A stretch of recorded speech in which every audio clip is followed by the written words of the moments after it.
É o Gazeta Entrevista que está no ar pela sua TV Gazeta, Rede Record. Em primeiro lugar, eu agradeço a Deus pela vida, pelo dom, né, de poder estar aqui com vocês, de trabalhar e levar as informações, os bons bate-papos que envolvem a nossa sociedade, os temas que envolvem a nossa sociedade.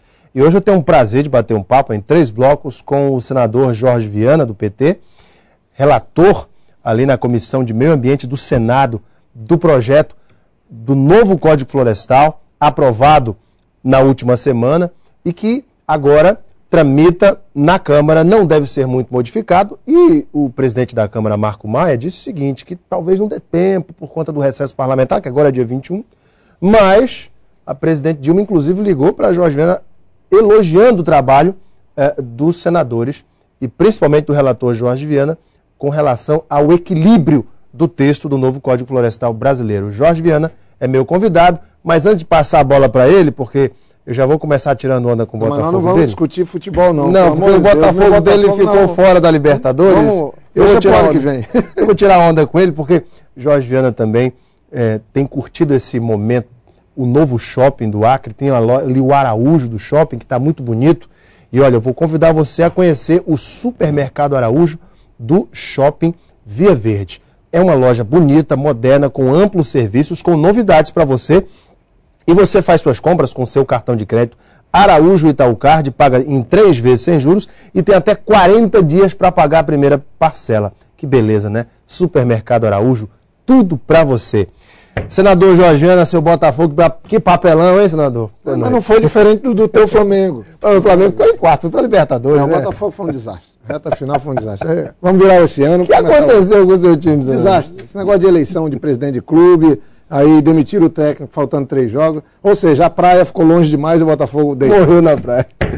Senador Jorge Viana, por 59 votos a 7, o Senado aprovou na terça-feira da semana passada, dia 6, o texto base do projeto Novo Código Florestal. Os senadores analisaram ainda os destaques ao projeto e 26 emendas foram incluídas pelo senador Jorge Viana. Agora, como já falei, o texto volta para análise na Câmara, uma vez que sofreu alterações no Senado, antes, claro, de seguir para a sanção da presidente Dilma Rousseff. Senador, eu senti nas suas entrevistas para a grande imprensa, no que saiu, que o senhor estava esgotado, cansado com aquele debate. Foram quase 7 horas de debate naquele dia, exatamente na terça-feira. Mas eu senti também nas suas declarações aquela sensação do dever cumprido. Estou correto? Muito correto. Eu perdi peso, pelo menos uns 3 quilos. Estava dormindo pouco e aumentando as horas de trabalho durante o dia. A responsabilidade é muito grande. O tema mais complexo do ano e um dos mais difíceis dos últimos 10 anos era fazer as mudanças no Código Florestal. Veja, ele diz respeito às propriedades privadas, diz respeito às cidades, diz respeito ao passado, presente, ao futuro. Ele lida com a proteção da nossa floresta, dos nossos recursos naturais, dos nossos rios. Ele lida com da segurança para quem quer produzir e criar. É muita complexidade, muitos interesses, muitos conflitos. E aí, eu que já passei por prova de fogo na prefeitura, no governo, amigo, mal chego no primeiro ano, ainda aluno, começando ainda uma busca de aprender no Senado como senador, aí me convidaram para ser o relator da mais complicada matéria. Mas graças a Deus, Deus me ajudou, porque, olha, foi difícil, foi duro, mas eu estou com a sensação, sim, de dever cumprido, e o melhor é que não fui eu só. O Senado Federal, acho que cumpriu um belíssimo papel, fazendo um texto mais equilibrado, né, um texto que seja bom para o Brasil, para a proteção das florestas, e também bom para quem quer produzir e criar dentro da lei. Antes da gente pontuar as principais mudanças no texto do Código, que foi agora para a Câmara, senador, não haverá tempo hábil para aprovação lá pelos deputados. O senhor acha que entra na pauta diretamente logo na volta dos trabalhos legislativos, ou o senhor acha que a Câmara ainda vai debater mais esse tema? Tem prazo regimental? Como é que é isso? Olha, do jeito que funciona é o seguinte, o Código estava há 10 anos na Câmara, nos últimos 2 anos foi debatido com o deputado Aldo sendo o relator numa comissão especial, este ano foi votado no 13º ano e há 6 meses chegou no Senado. Nós conseguimos tirar aquela insegurança jurídica, estabelecer datas, botando os prazos, dando segurança para a proposta, dividindo a lei, que é uma lei tem que ser duradoura para muitas décadas e também a parte de transições, de disposições transitórias, para tratar de um passivo ambiental dos últimos 40 anos. Então, são duas partes. Duas partes. Essa foi uma proposta que me fui aconselhado e eu apresentei, graças a Deus é parte da lei. O Senado, então, eu diria que equilibrou o texto e garantiu a proteção do meio ambiente. Está seguro agora que o Brasil, se quiser zerar o desmatamento ilegal, pode zerar, mas também está seguro de que o Brasil vai oferecer para todos os produtores de todos os estados, querem sair da ilegalidade, querem trocar a multa por benefício e reparo do dano ambiental, a nova lei coloca isso. Mas, essencialmente, a Câmara agora, que recebe a matéria de volta, nesta semana, aliás, ela recebeu no final de semana passado, ela não pode modificar muito, ela vai ter que deliberar. Eu não sei, o plenário da Câmara é soberano, se eles vão deliberar ainda este ano, antes do recesso, ou vão deixar para o ano que vem. Eu acho que, se ficar para o ano que vem, os produtores vão seguir inseguros e para o Brasil isso não é bom. Mas é legítimo também a Câmara que é soberana para deliberar sobre isso. Mas a presidente Dilma, que falou comigo, está querendo resolver isso o quanto antes. Muito bem. Para você de casa ter uma ideia, de todas as áreas desmatadas no Brasil, eu colhi essa informação inclusive hoje, no Ministério da Agricultura, 77% são ocupadas pela pecuária e 23% de todas as áreas desmatadas no Brasil pela agricultura. Isso responde por 30% do PIB brasileiro, senador. Daí a preocupação da bancada ruralista por conta das áreas de plantio e pecuária. E 40% das exportações brasileiras. É uma coisa monumental. A matéria, quando o senador fala que a coisa é importante, é monumental. O tema parecia que não tinha solução.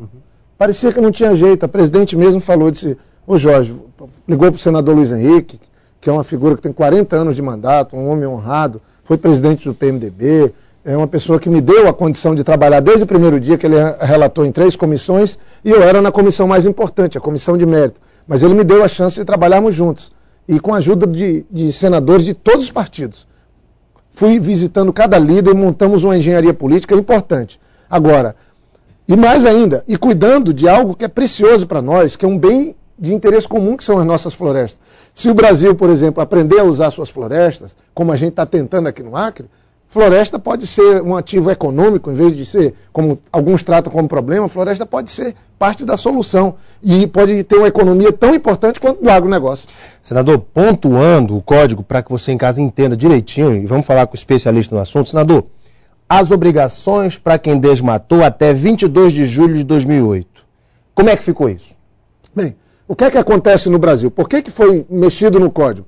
Lamentavelmente, não está se mexendo no novo código, porque o outro foi feito em 65 e sofreu 4 importantes alterações de 65 para cá. Está se mudando o código, porque no dia 22 de julho de 2008 foi baixado um decreto presidencial que falou o seguinte: quem tiver reserva legal dentro da propriedade, que é uma parte que tem que estar protegida dentro da propriedade. 80% para a Amazônia, 35% para o Cerrado e 20% para o resto dos biomas. Quem desmatou além desses limites, está ilegal. Quem desmatou na margem de rio, que deveria estar protegido, está ilegal. E o decreto de 2008 falou o seguinte: quem não provar que está legalizado, não pode mais ter crédito para financiamento. Ou seja, inviabiliza. Inviabiliza. Aí, chegou-se à conclusão de que a lei dizia uma coisa e que a realidade do Brasil era outra. Aí falou, então simples, a gente muda o Código Florestal e muda a lei, e dá anistia para todo mundo e está resolvido o problema. Foi assim que alguns ruralistas queriam e até fizeram na Câmara. E nós falamos, peraí. Ou seja, quem desmatou muito, que tinha grandes áreas, seria amplamente beneficiado. Seria uma anistia, porque seria uma irresponsabilidade. Seria. A área que foi desmatada ilegal no Brasil não é qualquer, eu estou falando de mais de 60 milhões de hectares. O que foi desmatado ilegal, porque desmatar dentro da lei é uma coisa, desmatar na margem dos rios, desmatar o que era de reserva legal, aí é ilegalidade. Aí entraria aquela opinião de alguns ambientalistas. A anistia geral e restrita institucionalizaria o crime. E aí o pior, certamente isso se repetiria para frente. Então, quando isso chegou no Senado, era mais ou menos isso que estava, se você fizesse uma leitura mais apurada. E os ruralistas diziam, não, o código está bom, o da Câmara, mas ele iria parar nos tribunais no outro dia. Nem para o setor produtivo ele seria bom. E aí, no Senado, nós conseguimos ter um ambiente, tirar o enfrentamento de ruralista e ambientalista. Que não é fácil. Com a história que eu tenho de vida, graças a Deus aprendi aqui no Acre, quando a gente teve que mediar os conflitos, sentar seringueiro, fazendeiro, fazer o zoneamento, E lá eu fui tentar primeiro dizer, tira governo do meio, vamos fazer uma coisa suprapartidária, vamos pensar o Brasil e vamos tentar encontrar algo que seja harmonioso e equilibrado. E foi dessa maneira que a gente trabalhou. Eu, senador Luiz Henrique, e vários senadores de vários partidos. Então, o relatório, o código não é meu, é do Senado. Por isso que ele teve quase 90% dos votos naquela noite do dia 6. Mas concluindo essa questão, que é importante, Tá. que as pessoas vão ter Aí veja só, 60 milhões de hectares ilegais. Mas ilegais em termo, porque a lei mudou muito. Pra vocês terem uma ideia, o Código de 65 dizia que um rio com até 10 metros de largura, ou seja, um rio mais estreito do que 10 metros de largura, tinha que ter 5 metros de floresta de um lado, 5 metros de outro. Quando foi em 86, mudaram para 30 metros. E aí em 89 muda de novo e está hoje... Aí a pessoa que desmatou quando era só 5 metros, e que hoje ela está devendo 25 metros de largura de floresta. Então, gente, também não é assim. Nós não podemos satanizar os agricultores, os nossos avós, porque todos nós somos oriundos da atividade rural. O novo código não muda nada a regra rígida de proteção dos rios, das nascentes. Nada. Não adianta alguém querer dizer que agora o código está pior. Não. A regra de proteção segue igual. 15 metros. 30 metros. 30 metros. Para rios estreitos. Depois segue, como está hoje, até 500 metros de largura de proteção de floresta na margem dos rios. Isso não mudou nada, que são as regras permanentes. Mas o que é que nós fizemos? Tem 60 milhões de hectares desmatados ilegalmente. Em parte, porque... E quem desmatou que era 5 metros e hoje é 30? Então ele não está ilegal na época. Aí nós fizemos uma exigência. Tem que recuperar 15 metros de cada lado para rio de até 10 metros de largura. Gente, isso não é anistiar, porque boa parte desse pessoal, a lei pedia 5, e nós estamos pedindo 3 vezes esse valor para ser recomposto. Só que nós também estamos protegendo e dando um tratamento para o agricultor familiar, para o ribeirinho, para o assentado de um assentamento. Esse pessoal não tem dinheiro, é descapitalizado. Tudo que eles têm é uma propriedade. Não é justo eu exigir para um pequeno o mesmo que eu exijo para um fazendeiro. Sabe? Isso não é tratar pessoas diferentes de uma maneira igual, é ser injusto. E aí eu fui, em parte, criticado, mas nós criamos um capítulo para a agricultura familiar. Para os pequenos, não é para quem tem chácara só, não. É para quem é produtor, que depende daquilo para ter o seu pão de cada dia. E nessa pequena propriedade, no agricultor familiar, nós falamos que a recuperação de tudo que ele tem de mata não pode ser mais do que 20% da propriedade dele. Porque se ele tiver 4, 5 córregos dentro da propriedade dele, ou rio, ou igarapé, vai acabar a propriedade dele. Então fazer uma coisa equilibrada, possível. E aí o que é que significa? 35 milhões de hectares de área de preservação permanente, de reserva legal, que foram desmatadas, vão voltar. Nós vamos ter a recomposição de floresta de 35 milhões de hectares com o novo código. Por isso que eu estou bem tranquilo com minha consciência. É o maior programa de recomposição de floresta do planeta. Vai ter que envolver todo mundo plantando árvore nos próximos 20 anos no Brasil. E aí entrou outra polêmica, a questão do plantio das árvores exóticas num certo bioma. Mas o senhor me responde logo após o intervalo, porque a gente volta para debater esse tema e muito mais aqui no Gazeta Entrevista, logo após o intervalo. Até já.